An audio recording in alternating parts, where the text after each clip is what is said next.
doing good? Yeah, I'm doing good. I'm actually doing great. I'm having a great day. I had sex today. Yes, thank you. With my beautiful wife. Oh, okay, I guess I ruined it. Holy shit.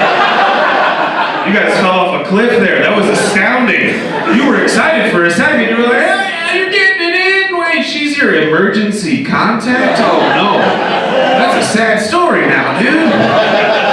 I like having sex with my wife. It can be good. Sorry, no, it is good. That's what I... She's here, and she didn't cheer either, by the way. So...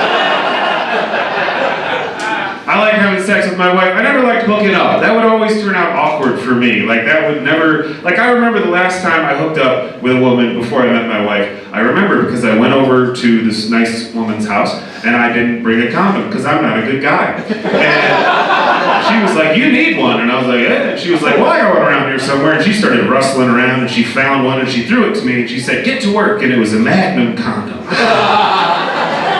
By the way, if you don't know what a Magnum condom is, that's okay, they're not for you. You would have heard of them by now. I had heard of them, but I'd never seen one before. I had heard of like the legend of them, like Paul Bunyan or something, or like a Black Republican, or I was like, oh shit, I've heard of this. I've seen this on TV. Here it is. If you've never seen a Magnum condom before, this is true. It's kind of aggressive. Like it comes in a thick black box with huge angry yellow letters on it. It looks like a Pittsburgh Steelers linebacker. That's what it looks like. It's too much. I looked at her, I was like, do you have anything more lightweight, like a Cowboys quarterback in the playoffs or something? Something I can handle, you know? I mean, I couldn't, I give a good effort, you know, in bed, but that's not always enough. Like, sex with me is a lot like public radio. It's very whispery and polite, and it's not profitable at all. And, oh, some tote bags in the crowd, that's excellent, yeah. Anyway, I put it on and it was just... There was so much extra fabric that it was catching the indoor wind. There was indoor wind somehow. I was like, you got a strong swamp cooler. That's amazing. I want that guy's card before I leave. Me in a Magnum condom was like riding in a stretch limousine alone, if you can picture that. It's usually a good time, right? But there's just so much empty, unused space that it's making me sad, really. The guy driving the limo condom rolled down that window they have, you know, and he looked back and he's like, you know, there's room for your friends.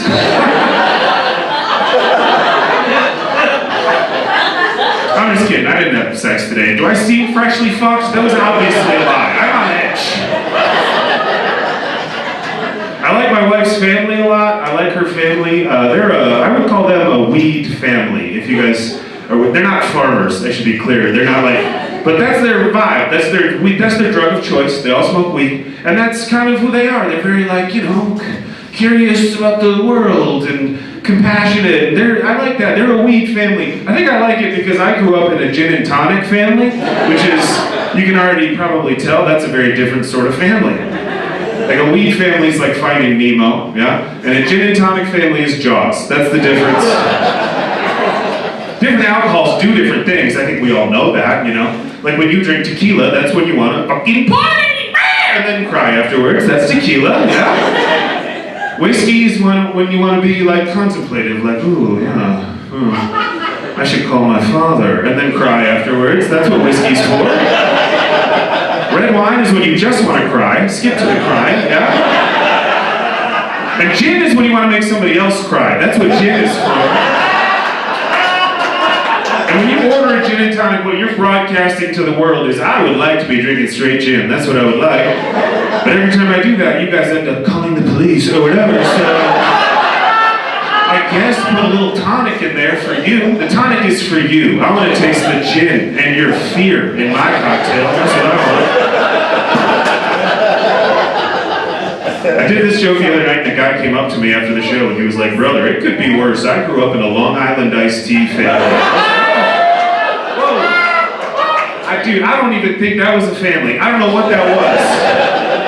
I I think you grew up in a frat house, and you're entitled to government compensation or something. I don't know. I'm not a lawyer, but I saw another article today about how we're 50th in education. Out of 50. I feel like you guys know that, but I've done shows in other parts of New Mexico where I say that, and there'll be some guy who's like, hey, we're top 50 out of how many? That's not too bad.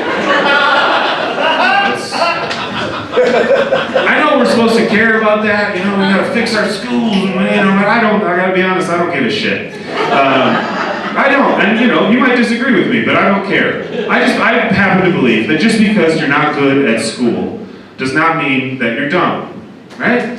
Yeah, okay, one clap. Okay, it's just me and you. Everybody else is like, yeah, we'll see. Let's let him proceed with his theory here, but you should probably be good at school. No. I do believe that. I believe that just because you're good at school does not mean that you're smart. Missouri is 36th in education, and they're stupid as fuck. Can you imagine living in St. Louis on purpose? That's a sadder story than a Long Island iced tea family, alright? That's a tragedy. It's a great tragedy. Just because you're good at school does not mean that you're smart. In high school, where I grew up, one time, I got a hand job like this. Does everybody see this? Right here. And right off the bat, you got questions. We'll get into it. I just want to say, you know, hey, I'm not ungrateful. You know, hey. Why didn't you say something, Tripp? Nah, I was 16. I was just glad someone was touching it. You know, I wasn't going to complain. I didn't grow up in a white wine family. You know, this was fine. It was weird, but it was fine. And just to be clear, she wasn't like, situationally, she wasn't like stuck in a barrel. Or, you know, it's like a game at the state fair or something. Like, she wasn't reaching over the armrest in a Spirit Airlines flight on the way to Vegas, like, hey big dog, it's gonna be a hell of a weekend. Like, no. It was wide open across the middle of the field. This was available to her, but her instinct was to front claw longitudinally. That was her move, and the point of this story is the nice young lady who did this to me, she went to Harvard. She went to Harvard. That's true. She was the valedictorian of our class. She gave a speech at graduation. She was up on stage like, don't forget to reach for the stars. I was in the back like, you can't even reach across my mom's couch. What are we talking about? The stars.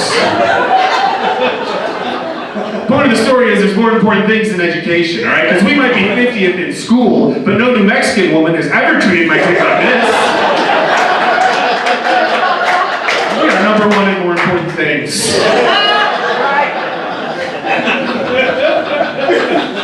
I mentioned my wife, and we've been together long enough that we are done experimenting in the bedroom. And I'm good with that, by the way, you know? I find like a layup counts the same as a dunk. Right, fellas? Okay, some Harlem Globetrotters over here. They have no reaction. What are you guys doing? Backflips and shit? This side of the room, they're like, yeah, fundamentals, off the glass. That's what it is. 2 points. AJ's talking about his bad sex talk. Me and my wife, we're at the point where I'm mid-thrust, and she's like, you got something on your face, have you been picking at it? You shouldn't pick at it, it's not going to heal if you keep picking at it. Are you close? I'm like, close. I'm close to something. I'm good with that. I like that it's boring. We both get what we need, and that's fine. But I was telling this to my younger friend, and he's younger, and he's a guy, so he's dumb as shit, right? And he was like, what? Does that mean you don't 69 anymore? And I was like, first of all, don't speak to me in that voice. That's not your 69 voice. Second of all, he doesn't get it. He doesn't get it. He's young and he's got his 69, the traditional 69, and that's fine for him. But like I say, me and my wife, we've been together long enough. Our 69, we're 69, but it's different. It's evolved. I would say it's improved, and we do it all the time. Our 69, we massage each other's carpal tunnel at the same time. Okay, some of you guys pulling back on me like this isn't better. This is way better. Any idiot can do the other. Any idiot can come. Any moron on the street can achieve climax.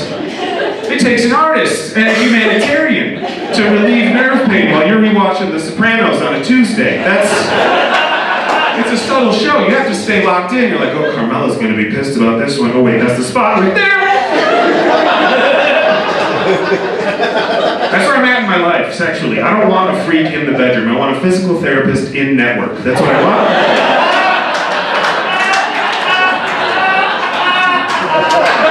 I can take blue balls if you take Blue Cross Blue Shield. That's the deal. We've got to know each other pretty well, so I can say this. I was kind of casual a second ago when I said any idiot can come. I can't always. Sometimes it's hard. I can, let me be clear, I certainly can. It's tricky. Like, sometimes I have to ask my wife to do a very specific thing, and it's embarrassing to ask for, where I'll be like, honey, would you? And she's like, fucking again with this, I swear to God.